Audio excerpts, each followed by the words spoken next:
Hoje estamos falando sobre o Agori, quase sem roupas, com a pele coberta por essa cinza branca retirada dos corpos cremados das pessoas nas fogueiras funerárias. Em sua mão, ele segura um crânio humano, esse objeto ritual que é central para a prática dos Agori, parte de uma das ordens espirituais mais incomuns e mais incompreendidas do hinduísmo. Uma das práticas mais raras e extremas associadas aos Agori é o consumo de carne humana. Shiva é normalmente visto como o deus da destruição e transformação. Os Agori levam essa ideia de destruição e transformação ao seu desfecho mais radical e talvez mais chocante. Ao espalharem cinzas de crematórios nos corpos, não realizam só um ritual, mas buscam quebrar o ego. Quero descobrir hoje quem são os Agori.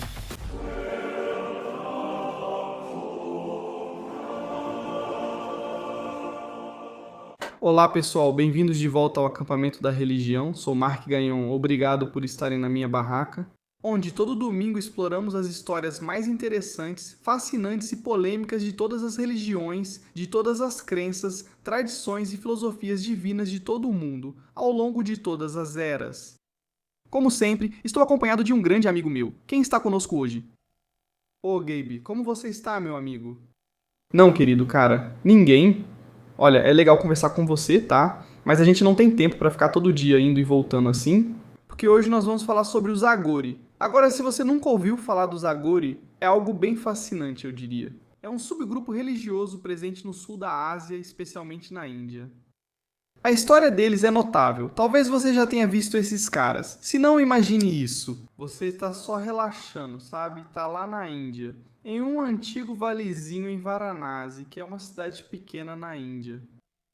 O sagrado rio Ganges está fluindo silenciosamente ao lado, sabe? Esse rio que é reverenciado há milênios. Sabe, você vê essas piras funerárias queimando durante a noite, as chamas lançando sombras trêmulas nos degraus de pedra, e o ar é denso. Há cheiro de incenso, fumaça e um zumbido baixo de mantras repetidos várias vezes. À distância você vê uma figura surgir, quase sem roupas, com a pele coberta por uma cinza branca, retirada dos corpos cremados das pessoas nas piras funerárias. Na mão dele, ele tem um crânio humano. Esse objeto ritualístico é central para a prática dos Agori e serve como um lembrete da impermanência. Este homem é um Agori, parte de uma das ordens espirituais mais incomuns e talvez mais incompreendidas do hinduísmo. Muitos, especialmente nos Estados Unidos, ouvirão sobre os Agori. E elas ouvirão sobre essas pessoas malucas que são obcecadas pela morte. E de fato, eles têm uma fascinação e um ritualismo em torno da morte. Mas não se trata apenas de histórias de canibalismo, desses rituais sombrios e imagens chocantes. Quem são os Agori? De verdade, é isso que eu quero descobrir hoje. Agora que fique claro, eu não sou Agori, não sou. Sou apenas um cara branco que cresceu na Flórida.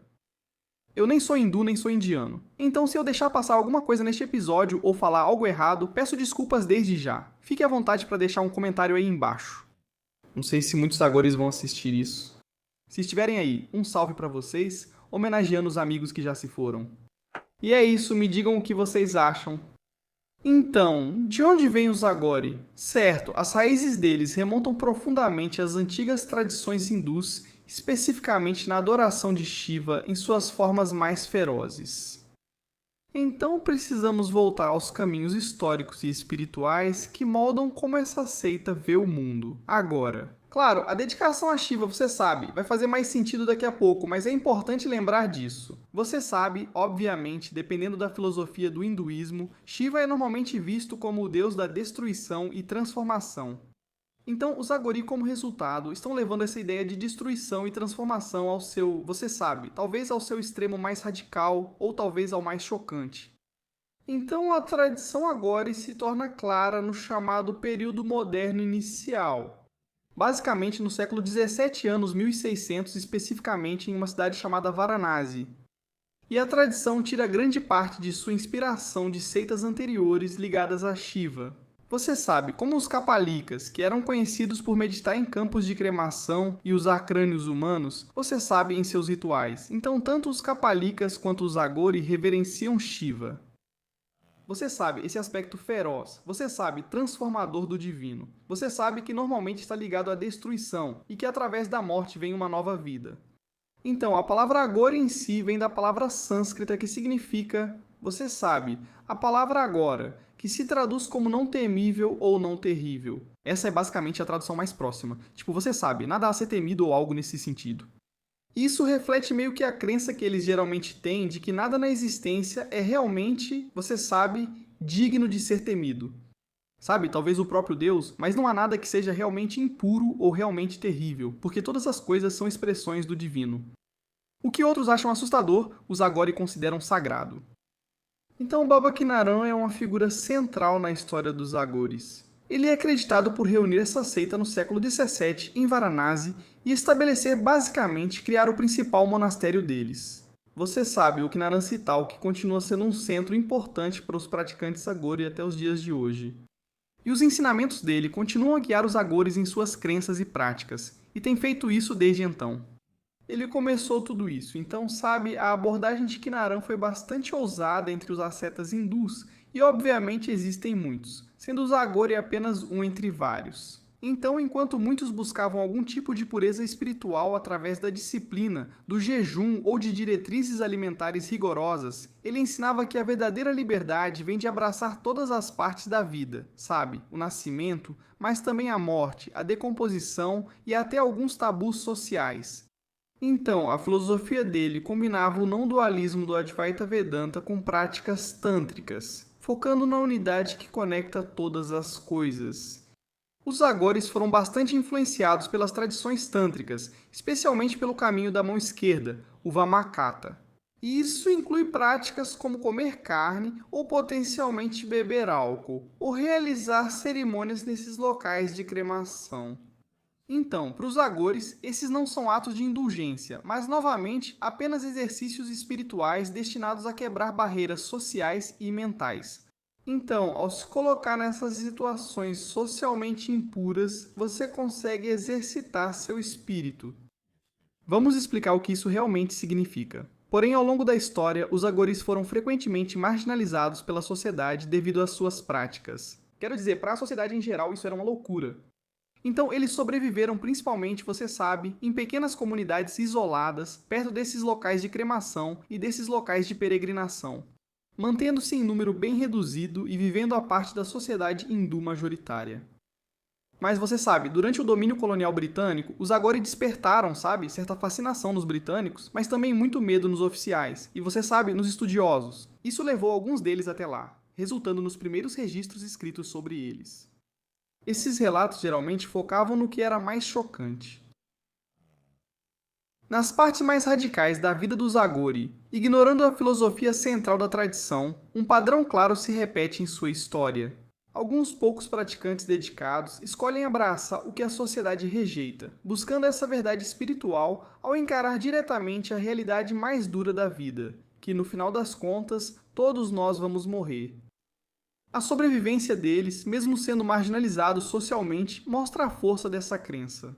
Que a liberdade que eles estão buscando, essa liberdade espiritual, não vem de fugir ou tentar evitar ou ignorar, sabe, as perguntas difíceis sobre a vida, mas sim de encará-las de frente, de olhos abertos. Então, no coração dessa prática Agauri, que é encontrada em muitas práticas hindus e em várias filosofias orientais, está esse conceito de não-dualidade. Basicamente, a crença de que tudo o que existe faz parte de uma única realidade indivisível, que todas as coisas que existem, que poderiam existir, que existirão ou já existiram, fazem parte dessa única realidade singular. E, sabe, isso molda muito das práticas deles e como isso se manifesta. Então, os ensinamentos dos Agori dizem que o que vemos como diferenças, como puro ou impuro, ou sagrado e comum, são apenas rótulos, criados pela nossa mente, para de certa forma compartimentalizar as coisas e colocá-las em categorias que possamos entender.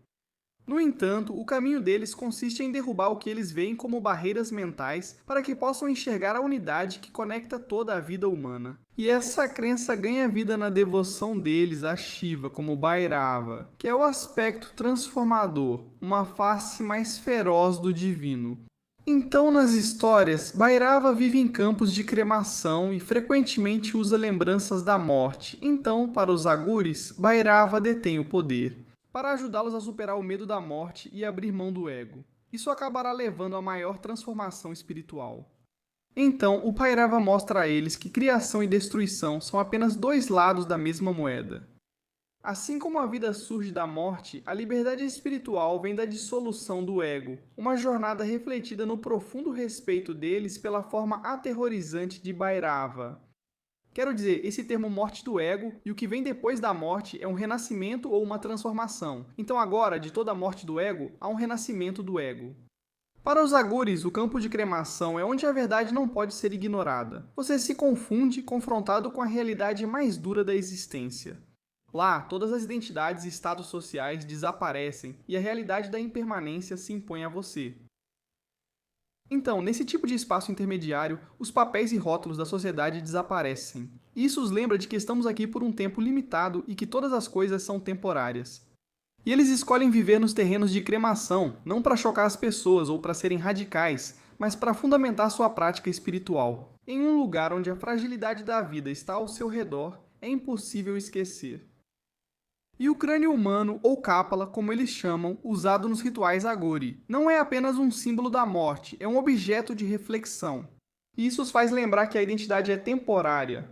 E que o eu, sabe, essa ideia do ego, a consciência que existia dentro desse crânio, também é apenas temporária. E que o eu, no final das contas, é vazio, e quando eles espalham cinzas desses terrenos de cremação em seus corpos, não é apenas um ritual, é uma forma de quebrar o ego e a ideia de separação, de que existe vida e depois existe morte, e que essas coisas são de alguma forma distintas e não conectadas. Portanto, eles se marcam para lembrar que a vida é breve e tudo retorna a uma essência universal. Sabe, pense em um oceano onde gotas de água sobem e depois caem de volta quando a gota de água está no ar. Isso é a vida, onde por um curto período de tempo está desconectada do todo e existe separada e distinta. Imagine se a gota d'água, ao subir ao ar, pensasse: sou um ser independente. Veja, ao observar o oceano todo, você diria: cara, não é. Você é apenas parte do oceano que fica no ar por pouquíssimo tempo. Talvez seja assim que Deus nos vê. Então, por causa dessa crença, os agores vão, sabe, quebrar regras de casta, dieta e sociais. Não só para se rebelar ou, sabe, irritar a maioria hindu em geral, mas, novamente, para superar essas divisões e mostrar que essas regras que os seres humanos criam são apenas isso, sabe? Elas não importam, diante da unidade espiritual. Então, apesar dessas práticas que eles fazem, os agori vivem por um código de honestidade, compaixão e não violência. E sabe, o rompimento deliberado das regras por parte deles não tem a intenção de criar caos socialmente, mas sim de ajudá-los e ajudar outras pessoas a enxergar além do medo e da separação que a sociedade cria. Então, eu acho que a lição de entender exatamente no que os Agori acreditam, se você lembrar de algo, é lembrar que eles encaram o que a maioria das pessoas tenta evitar. E ao escolherem enfrentar aquilo que é considerado tabu, repulsivo ou aterrorizante, eles tentam dissolver os hábitos de aversão e enxergar a unidade por trás de todas as experiências. Então, para eles, não se trata de buscar sofrimento ou ser assustador ou aterrorizante, mas sim de abraçar uma transformação, disciplina, enraizada nesse ideal fundamental de não dualidade, de que todas as coisas são realmente uma só. Então, no que eles fazem regularmente? Os Agori, em sua vida cotidiana, basicamente pegam essas práticas e as invertem. Então, enquanto muitas tradições focam em pureza, limpeza, lavar as mãos 1000 vezes e rituais meticulosos, os Agoris escolhem se envolver com a impureza. E eles praticamente vão na direção oposta.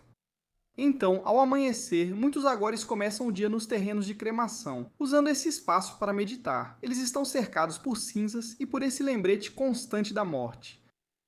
E eles tentam observar como a mente deles reage a esse medo, ou a esse nojo, ou essa vergonha e esse sentimento de impermanência. E eles observam esses pensamentos enquanto passam pela mente deles e, sabe, usam isso como parte do treinamento espiritual deles. Então, diferente das práticas de meditação típicas que focam em calma ou leveza ou pensamentos positivos, a meditação agora se concentra nessa ideia de decadência e temporalidade do corpo, e o fato de que todas as coisas vão desaparecer. Então, através dessa filosofia que eles têm, que no sânscrito tradicional eles chamam de Marana Samrana, ou lembrança da morte. Tenho certeza que minha pronúncia está ruim, então me desculpem, mas essa ideia da lembrança da morte... Eles usam esse tipo de prática para refletir sobre como o corpo se deteriora, como as coisas em nosso corpo eventualmente vão se transformar em pó, como vão ser queimadas e então nossa essência simplesmente se dissipa como fumaça no ar. Ou eles meditam em símbolos como o crânio humano ou diferentes ossos, ou o coração, ajudando a si mesmos a desapegar e a superar medos habituais. Apenas lembrando que, na verdade, eles são um cérebro dentro de um crânio sob a pele, preso a membros. Que este corpo humano em que existimos é apenas uma parte do que isso realmente significa. Não somos verdadeiramente nós mesmos, o que põe em dúvida a existência de um nós. Somos apenas observadores dentro da nossa própria consciência, vendo nossos pensamentos passarem. Então, ao entoar esses mantras, especialmente aqueles que invocam Shiva, isso é novamente essencial para os rituais Agori. Eles costumam entoar esses sons poderosos a noite toda nos terrenos de cremação, acreditando que essas palavras possuem a energia para transformar a si mesmo e a mente, levando-os a essa consciência mais profunda de como o universo é realmente criado ou orientado, que novamente todas as coisas são uma só. Seus hábitos alimentares desafiam regras tradicionais. Então eles incluem carne, sabe? Enquanto algumas seitas hindus, ou por exemplo, os jainistas, não consomem nenhum tipo de carne. Às vezes eles comem, por exemplo, carne bovina, bebem álcool e consomem outras substâncias que são consideradas impuras nas práticas hindus ortodoxas. E esses atos, novamente, como eu disse antes, não são rebeldia, mas sim para confrontar e superar os tabus que criam medo e divisão. Se você diz, não como isso, tenho medo de comer isso ou de fazer isso, no fim são coisas que devemos nos aproximar para testar nossa energia espiritual. Então, uma das práticas mais raras e extremas associadas aos agores é o consumo de carne humana. Quando isso ocorre, não é feito como um ato de canibalismo, onde você encontra alguém e o mata apenas para comer seu corpo. Mas isso é visto como um ato profundamente, ritualístico e espiritual. Você basicamente está consumindo carne de corpos. Dada ao fogo funerário como um prasad, que é como uma oferenda sagrada a Deus, e então distribuída aos devotos. Isso normalmente é carne de animal, ou algum outro tipo de alimento, ou pão, nã, etc.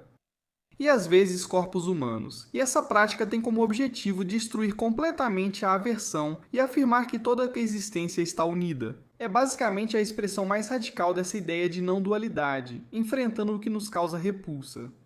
Assim, vamos testar nosso espírito. E também vamos reforçar essa ideia de que todas as coisas são uma só, que a morte não é o fim, que existe, em última análise, uma unidade em toda a existência, essa não dualidade que continuamos mencionando. E as práticas dos agores, por mais chocantes que possam parecer, não são vistas internamente como algum tipo de provocação. Uma rebeldia provocadora só para atiçar as pessoas. Elas são vistas como ferramentas espirituais avançadas e, não são destinadas a outras pessoas, mas apenas para o próprio praticante. Então eles também estudam, as escrituras tântricas e de Shiva, mas focam em experiências pessoais em vez de, teorias gerais como a cosmologia ou teoria divina hindu.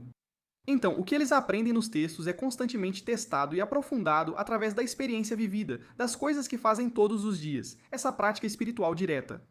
E mesmo que os agores muitas vezes vivam afastados da sociedade, eles continuam a interagir com as pessoas de alguma forma, muitas vezes servindo como curandeiros ou conselheiros espirituais. E muitos que estão enfrentando dificuldades ou que foram empurrados para as margens da sociedade vão procurá-los ou encontrá-los apenas para pedir ajuda ou orientação. E às vezes os agores são convidados para liderar rituais de morte, procissões fúnebres ou purificações devido ao seu profundo envolvimento com a morte. E esse período de transição traz um peso ou status especial para eles e para a presença deles nessas cerimônias. Novamente, só lembrando a todas as pessoas que talvez existam no grupo mais amplo de hindus comuns que vivem na Índia. Isso lembra a eles, só pela presença do Agori, que vida e morte são realidades e que tudo é temporário. E uma parte central da prática dos Agores é essa observação constante de si mesmo. Eles observam a mente de perto, sentam-se novamente, como dissemos, para meditar e olhar para todas as coisas que passam pela mente deles. Eles percebem quando medo, desejo ou ego aparecem nos ambientes extremos em que escolhem viver. Novamente, intensificam essa prática e, mais uma vez, o objetivo do Agori, o fim último, é o Sahaja Samadhi. E isso é uma absorção estável, uma espécie de consciência natural de que todas as coisas são uma só, que é, em última análise, o estado que eles tentam alcançar, onde você não só entende que tudo é um, mas sente isso profundamente, reconhecendo que a não-dualidade é a verdade, que tudo é uma só coisa. E não é uma experiência passageira, mas uma realização duradoura que vai além das divisões que nossa mente tenta criar para nós mesmos. E na Índia de hoje, os Agori ocupam um lugar único e de certa forma complexo na sociedade, certo? Eles novamente se baseiam em antigas tradições do hinduísmo, especialmente do Tantra de Shiva. Eles vivem em uma sociedade que se moderniza rapidamente. Alguns os reverenciam, outros sentem medo, repulsa ou os interpretam mal. E novamente acho que isso reflete a luta mais ampla na Índia enquanto tenta equilibrar a vida moderna. Sabe, tentando se modernizar e criar essas cidades enormes e espalhadas, mas também mantendo a herança espiritual profunda que muitas pessoas lá possuem, de alguma forma. Então, estima-se que menos de 200 Agoris formalmente iniciados ainda existam na Índia, tornando a comunidade deles muito pequena, uma das menores seitas que existem dentro do hinduísmo em toda a Índia. E a maioria deles realmente vive perto de Varanasi, no mesmo lugar onde basicamente começaram, ao redor de Krinkund, um mosteiro histórico sagrado fundado por Baba Kanaran. E alguns grupos menores vivem em regiões remotas do norte da Índia ou do Nepal. Mas informações claras sobre eles são meio difíceis de encontrar porque eles levam um estilo de vida tão ascético. Para muitos indianos, o sentimento sobre os Agori é misto. Alguns os veem como figuras espirituais poderosas, capazes de curar pessoas, prever eventos e possuem esses tipos de poderes milagrosos. Isso atrai pessoas do mundo todo, não só da Índia, em busca de bênçãos, orientação ou mentoria. Enquanto isso, ao mesmo tempo, os Agori meio que rejeitam a sociedade indiana tradicional e as regras de castas. E a aparência deles, obviamente radical, na forma como lidam com a morte. Como resultado disso, algumas pessoas ficam desconfortáveis e tentam mantê-los à distância, e novamente há sentimentos mistos em todo o país, e a grande mídia também contribui para a confusão. Isso ocorre porque destacam os aspectos mais chocantes dos Agori, assim como neste podcast, que aborda temas impactantes, mas busca nuances. Mas muitas vezes, para algumas pessoas no YouTube, ou às vezes a imprensa, eles só vão focar e dizer: olha essas pessoas. Eles só matam pessoas e comem a carne delas o dia todo, mas perderam totalmente o objetivo principal. Eles acreditam em uma conexão espiritual profunda ligada a esse comportamento, o que mantém muitos mal-entendidos vivos. Então, o status legal de algumas das coisas que eles fazem dentro da Índia, como usar ossos em rituais ou consumir carne humana em casos específicos, é um pouco incerto. Existem algumas leis diretas contra esses atos, obviamente, mas preocupações com a saúde pública e respeito pelos restos mortais humanos e o que isso realmente significa. Enterrar alguém ou lidar com a morte de alguém, às vezes, causa tensão entre os Agori e a maior parte da comunidade indiana ou até mesmo a comunidade global. E por isso, na maioria das vezes, as autoridades permitem essas práticas sob a proteção da liberdade religiosa na Índia, e só intervêm de vez em quando se sentirem que as coisas estão saindo do controle ou se houver uma atenção indevida. E os Agoris têm uma relação complicada com as autoridades hindus ortodoxas, pode-se dizer. Alguns os veem, novamente, como hereges ou blasfemadores que estão pegando as ideias do hinduísmo e distorcendo ou mudando-as, e alguns até os consideram simplesmente perigosos. Enquanto outros, novamente, reconhecem que eles estão enraizados nas mesmas profundas raízes e tradições hindus que todos os hindus praticantes de certa forma seguem. E essa ideia de não-dualidade se encaixa perfeitamente nas filosofias hindus mais amplas. O que novamente permite que eles mantenham um espaço frágil, mas ainda presente no cenário espiritual da Índia. Entre alguns pensadores espirituais modernos e até progressistas, os Agoris são vistos de forma positiva como guardiões de uma espiritualidade indiana sem filtros, que não foi diluída pelos britânicos, ou pela modernidade, ou por qualquer outra força que tente mudar a essência do que a Índia era. E para eles, os Agoris representam a busca destemida pela verdade que há muito tempo faz parte da herança espiritual da Índia. E de certa forma uma rejeição daquele tipo de pureza rígida e inflexível que os povos coloniais tentaram impor aos indianos. E por fim, os Agoris frequentemente enfrentam dificuldades de várias formas. Eles não têm sistemas de apoio organizados como muitos outros grupos monásticos maiores costumam ter. E suas práticas extremas dificultam que recebam muito apoio generalizado. Eles não são como os Sikhs, que estão sempre alimentando as pessoas, certo? Eles vivem nessas piras funerárias e, como resultado, as pessoas ficam assustadas. Então, eles precisam contar com pequenas doações de peregrinos e, de vez em quando, com algum grande benfeitor ocasional. Mas essa dificuldade financeira, mais uma vez, mantém o número deles baixo e muitas vezes os obriga a viver em lugares muito isolados e remotos. Nos últimos anos, alguns mestres Agori passaram a interagir mais com o público, indo até as pessoas e dando entrevistas ou palestras, para esclarecer muitos mal-entendidos que as pessoas têm sobre o modo de vida deles. Eles também buscam diferenciar os verdadeiros praticantes dos que fingem ser Agori, apenas para chamar atenção. Então as mudanças na sociedade também os afetaram. Os crematórios elétricos, que é uma questão interessante, certo? Porque a maioria das cremações antigamente, e devo dizer também que muitos hindus, quero dizer, a maioria, se não todos, acabam sendo cremados após a morte. Antigamente, as cremações eram feitas em piras funerárias, cremando as pessoas ao ar livre em grandes fogueiras.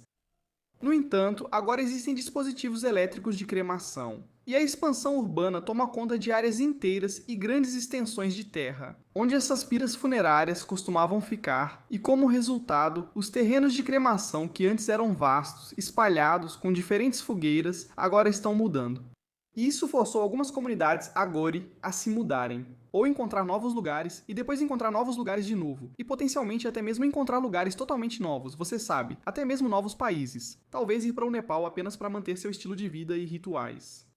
Apesar dos desafios, os Agori seguem nesse caminho e compartilham os ensinamentos que consideram necessários atualmente.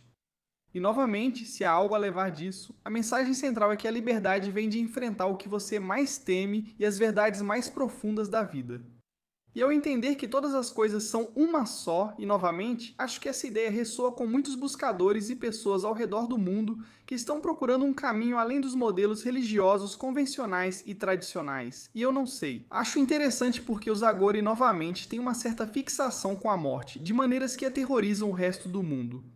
Mas eu penso, sabe, eu vou ser honesto, eu penso muito sobre a morte. Acho que é um conceito fascinante e acho que é importante pensar sobre isso. Sempre penso que todos vamos morrer, então preciso aproveitar e fazer tudo o que quero, pois o tempo é curto.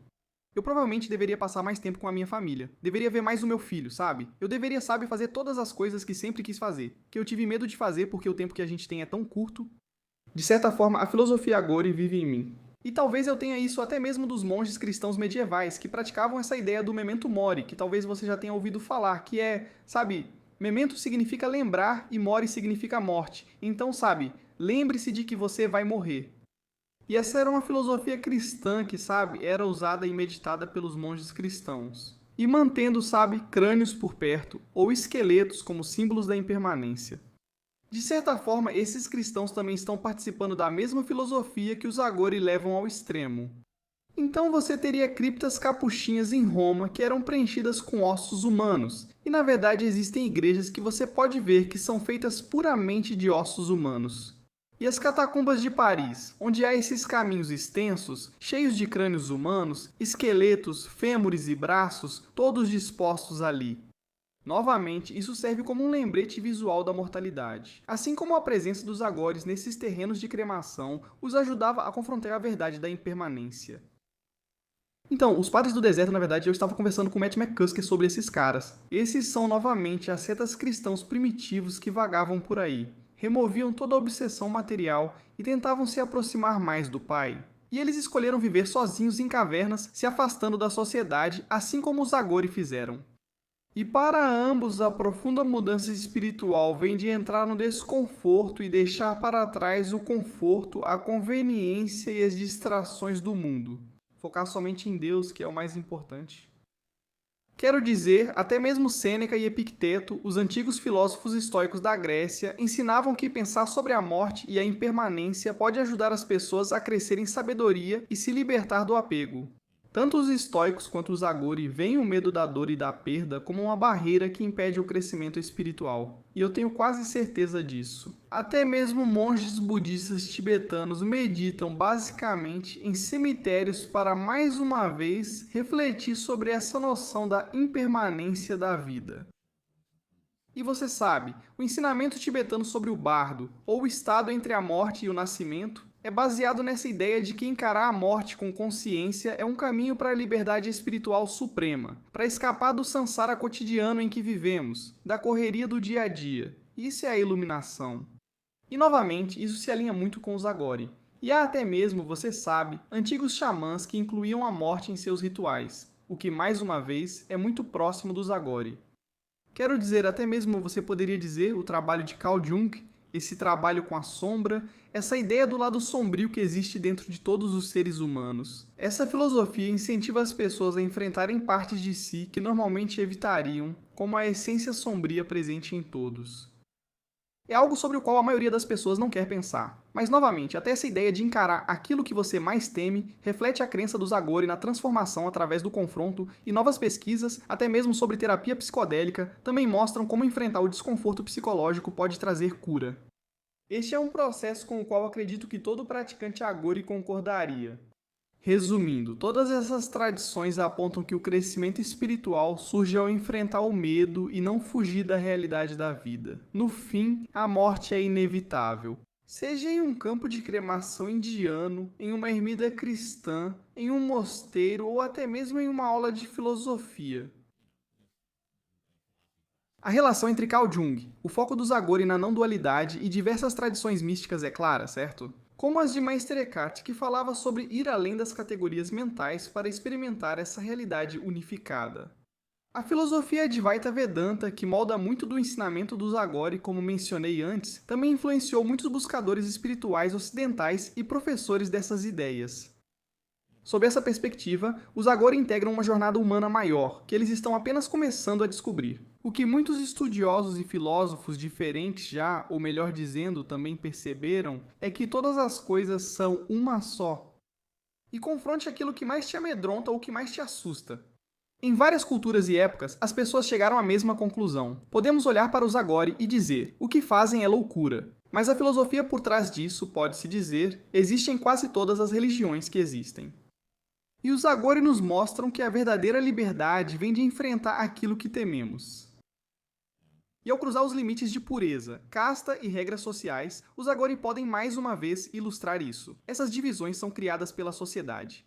Elas não estão enraizadas em uma verdade moral mais profunda e fundamental, mas são apenas algo que os seres humanos fizeram para tentar nos ajudar a organizar nossas mentes.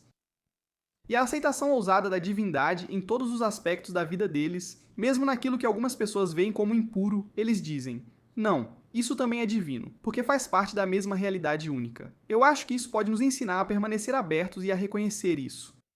Sabe, talvez exista uma beleza em todas as coisas, nos bons momentos, mas também no sofrimento. Então, para os Agoris, pensar na morte todos os dias não leva à tristeza ou ao medo. Em vez disso, traz uma consciência e uma apreciação pelo momento presente. Que o momento presente é tudo o que realmente existe, que é tudo o que jamais existirá. O futuro e o passado são criações da mente. Só o agora sempre existiu. E essa crença de que, para os Agori, princípios como impermanência e não dualidade devem ser vividos a todo momento. E não é só algo que você pode simplesmente entender, sabe, com a sua mente. É algo que você realmente precisa praticar o tempo todo. Então, se a gente tirar alguma lição dos Agori hoje, para mim seria justamente pensar sobre a questão. O que significaria para mim viver em plena aceitação da realidade, acolher e simplesmente aceitar todas as coisas. À medida que essas coisas vieram até mim, percebi que a própria morte é uma professora, que o sofrimento é um professor, e que, sabe, euforia, felicidade, alegria e liberdade também são professores. E, sabe, tentar enxergar as coisas que me assustam e ir em direção a elas para ver o que posso aprender. Estar do outro lado, me testar espiritualmente e, sabe, ver esse encontro corajoso com o medo como o verdadeiro ponto de partida da liberdade. Será que eu conseguiria fazer isso? Como isso seria na minha vida? Então, no fim das contas, os Agoris são meio que exemplos vivos dessa filosofia antiga, sabe? Eles são exploradores da consciência, que nos lembram que encarar a realidade de frente, não importa o quanto isso seja desconfortável, é a raiz de toda transformação e crescimento espiritual. Então, um salve para os Agori. Quero dizer, é um jeito bem radical de viver, mas ao mesmo tempo, acho que a base disso, na verdade, não é tão louca quanto parece. Se alguém te perguntar, tipo, ei, quem são os Agori? Quem são essas pessoas que comem carne humana? Só diga, já pensou sobre Memento Mori? Já refletiu que vai morrer? Então, tente aceitar a morte, o sofrimento e tudo o que isso traz, em vez de fugir deles. No fim, entraremos em algum tipo de vida após a morte, algo desconhecido, talvez tudo conectado, uma reunificação com Deus. E então, no fim dos tempos, seja você cristão, muçulmano ou judeu, todas as coisas serão reintegradas a Deus. Talvez não o inferno, só o resto. Novamente, essa ideia de que, sabe, no final tudo se unifica. E sabe, eu acho que essa ideia de Memento Mori, algo sobre o qual já refleti bastante, não é tão controversa pra mim. Tudo bem, os Agori levam isso ao extremo, mas se não machucam ninguém, tudo certo, faça o que quiser, se cubra de cinzas. Não me importo. Se alguém que seja Agori estiver assistindo ou ouvindo, gostaria de saber sua opinião. Você cresceu com essa tradição? Quão comum é isso? É possível ser Agori fora da Índia? Ou as leis locais simplesmente impediriam você? Eu adoraria saber como isso realmente funciona no dia a dia de uma pessoa Agori. Mas Gabe, o que achou? Tirou alguma lição? Vou começar a comer carne? Consegue fazer algum trabalho de sombra? Respeito. Comece a comer carne, isso é demais. Você tem que pensar, não é como se eles tivessem refogado. Vem das piras funerárias, dos locais de cremação, então provavelmente está um pouco queimado. Então quero dizer, eu não sei exatamente, talvez seja bom. Eu só não consigo imaginar. Tipo, cozinhar um monte de carne só na chama aberta realmente teria um gosto tão bom assim. Mas talvez eu esteja errado. Talvez eu vá para Varanasi e dê uma mordida. Vamos ver. Mas de qualquer forma, eu adoraria saber o que vocês acham. O que vocês aprenderam? Tem algo que vocês tiraram disso? Existe alguma conexão, sabe, com a sua própria fé que você acha que se aplica aqui? Deixe um comentário. Leio todos, então sejam gentis. No YouTube ou Spotify vou acompanhar tudo. E mais uma vez eu vejo vocês no próximo domingo, porque estamos aqui todo domingo fazendo novos episódios do Religion Camp. O tempo todo, para sempre. Muito obrigado por assistirem, nos vemos no futuro. Pessoal, aviso rápido. Se você gosta do Camp Gaion ou Religion Camp, temos novidade. Vem aí o History Camp. Este é o canal para explorarmos os temas mais interessantes, fascinantes e polêmicos da história. Certo? Você conhece Benjamin Franklin, Thomas Jefferson e Nikola Tesla, figuras históricas que estudou na escola. Eles eram considerados chatos, mas não aqui. Não, como você sabe, fui criado por um teórico da conspiração. Então eu vou mergulhar fundo em todos os relacionamentos interessantes, estranhos, ocultos e secretos da sociedade que todos esses homens famosos e influentes do nosso passado em comum têm. Então, se você estiver interessado, por favor, inscreva-se no canal do YouTube. Vai estar fixado na descrição, assim como nos comentários. E se você estiver no Spotify, isso não se aplica muito a você. Mas esses episódios também vão sair por lá. Dá uma nota alta pra gente, isso ajuda muito o programa.